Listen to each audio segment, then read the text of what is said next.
The T-72 is one of the most iconic and widely produced Soviet main battle tanks, known for its durability, firepower, and long service life across many nations. Developed during the Cold War, it was designed to be a cost-effective but powerful alternative to heavier and more expensive tanks, ensuring the Soviet Union could equip its large forces with modern armor.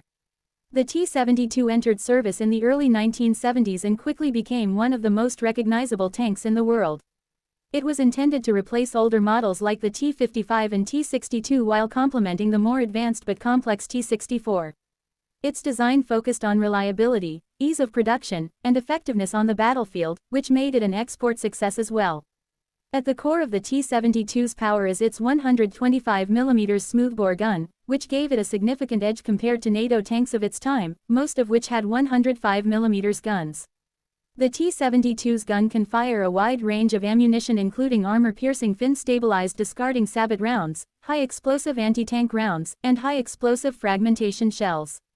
Some later variants could even fire guided anti-tank missiles through the barrel, extending its combat reach and making it effective against enemy tanks, fortified positions, and helicopters. The T-72's fire control system in early models was relatively simple compared to Western designs, but it still provided good accuracy for short to medium-range engagements.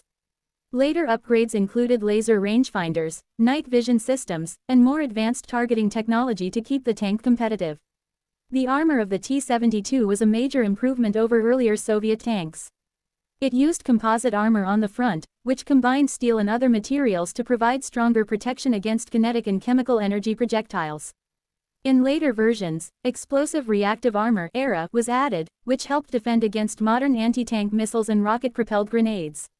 The T-72's design placed a strong emphasis on survivability, though one of its weaknesses was the autoloader system. Instead of a human loader, the T-72 uses a mechanical autoloader that reduces crew size to 3 members. While this allows for a smaller, lighter tank and reduces manpower requirements, it also creates a risk because ammunition is stored inside the crew compartment. If the armor is penetrated, it can cause catastrophic explosions, something that has been observed in modern conflicts. Mobility is another strength of the T-72. Powered by a V12 diesel engine producing around 780 horsepower in early versions, it can reach speeds of about 60 km per hour on roads.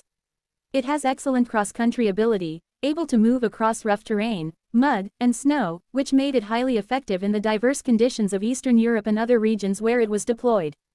The tank can also ford rivers and water obstacles with the use of a snorkel system, allowing it to cross water up to 5 meters deep. This amphibious capability gave Soviet forces flexibility in offensive operations, enabling them to advance rapidly even when faced with rivers or wetlands. The T-72 was not just a Soviet tank but a global one. It was exported to more than 40 countries and became the backbone of many armies in Eastern Europe, the Middle East, Africa, and Asia.